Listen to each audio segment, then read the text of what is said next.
আসসালামু আলাইকুম ভিউয়ার্স। আলহামদুলিল্লাহ, আজকে আমরা মুক্তাগাছা জমিদার বাড়িতে চলে আসলাম।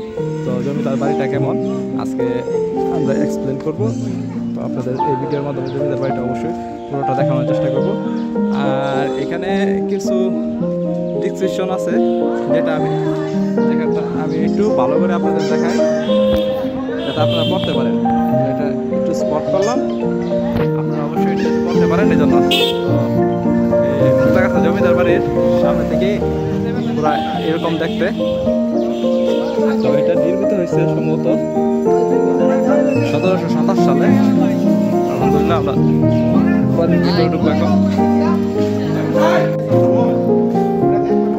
তো এইটা হচ্ছে মেন প্রবেশদ্বার।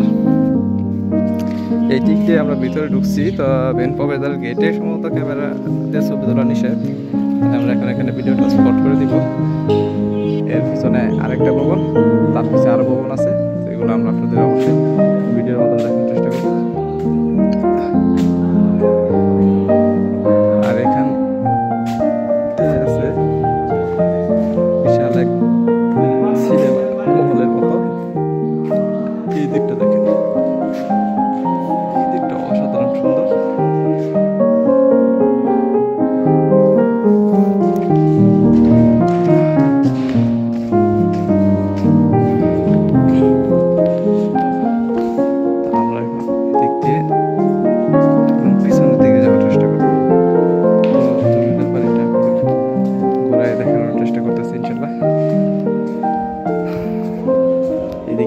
দরজা আছে। তো এইখানটায় নাচা গানা হইতো। তো ওইটা ঘুরন্ত মঞ্চ। আর এখানে কি করতো এটা আমি সঠিক বলতে পারলাম না। এখানে অনেকটা চিপা চাপার মতো আছে। আর এই যে যেটা দেখতে পাচ্ছেন, দুতলা বিশিষ্ট হাওয়াখানা এটাকে বলে। এটা আসলে ওই রানীর জন্য তৈরি করা হয়েছিল। এটা রানীর মহল ছিল। আর বর্তমানে এটার পরিস্থিতি এই আছে। আর ওই দিকটায় আরেকটা আছে, ওইটা সম্ভবত রানীর দাসী বা ওইরকম কিছু আত্মীয়ের জন্য ওইটা তৈরি করা হয়েছিল। তো আপনাদের আমি পুরোটা একটু ভালো করে দেখাইতেছি।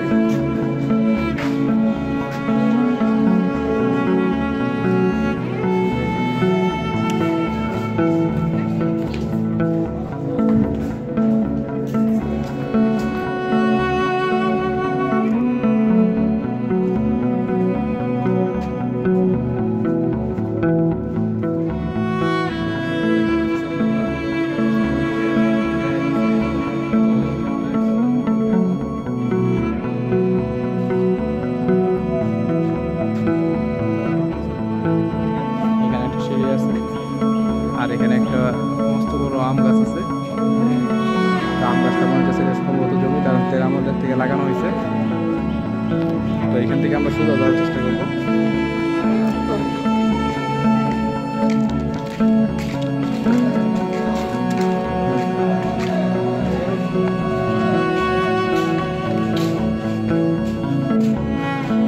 আমরা কিন্তু একদম সোজা সামনের দিকে যেতেছি। আর আমরা যে দিক দিয়ে ঢুকছি আর বিপরীত দিকটা আপনাদের দেখানোর চেষ্টা করতেছি ইনশাল্লাহ।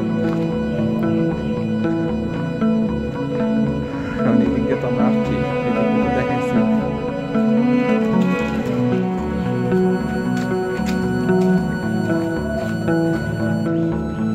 এখন আমরা এই দিকটা দেখাইতেছি আপনাদের। এই দিকে বিশাল এক ভবন আছে, দোতলা বিশিষ্ট।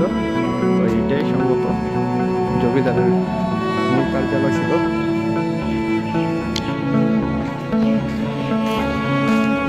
এই দিকটায় আরো ছোট ছোট ঘর আছে অসংখ্য অবস্থিত। তো এগুলো সম্ভবত রানীর আত্মীয় বা ওরকম কিছু। আর এখানটায় ছিল ওই মন্দির, এই জমিদার বাড়ির মেন মন্দিরটা ছিল এখানে। আর এটার পিছনে আছে একটা পুকুর। তো ওই পুকুরটাতে ওই মন্দিরের পূজা শরণার্থীরা থাকতো। আর এই মন্দিরের আশেপাশে আপনারা দেখতে পাচ্ছেন যে এই গাছটায় ছোট ছোট ঘর আছে, অনেক কিছু আছে। তো এইগুলো অনেক এক্সপ্লোর করার চেষ্টা করলাম। ভিতরে ঢুকে আমি আপনাদের দেখানোর চেষ্টা করতেছি। তো এগুলো দরজা বলতে শুধু দরজার চৌকাঠটাই আছে, আর বাকি সব নাই গেছে। আর এখানে এই যে আমরা ঐতিহাসিক একটা নিদর্শন পাইছি, এটা হলো রানীর আলমারি। তো রানীর আলমারিটা পাইছি, আপনাদের একটু ভালো করে দেখাই। এটা কিন্তু প্রচুর মজবুত, দাতব্য দ্রব্য, অনেক মজবুত কিন্তু এটা, এই জন্য কিছু হয়েছে না। তো চোরের দল সব কিছু নিয়ে গেছে, এটা রেখে গেছে, হয়তো বা এটার দাম কম দেখে রেখে গেছে। ঠিক আছে, অবশ্যই আমার ভিডিওটা যদি ভালো লাগে তাহলে অবশ্যই লাইক দিবেন। আর এই দিকটা মনে হয় কৃতদাসদের জন্য, দাসীদের জন্য থাকার জন্য জায়গা। আর ওই দিক দিয়ে পিছনে ছিল পুকুর। তো আমি এখন ওইদিকে যাওয়ার চেষ্টা করি, গেট দিয়ে যাওয়া লাগে বাইরে। ওই দেখেন এগুলো এখন ভাঙিয়ে টাঙিয়ে এই অবস্থায় আছে।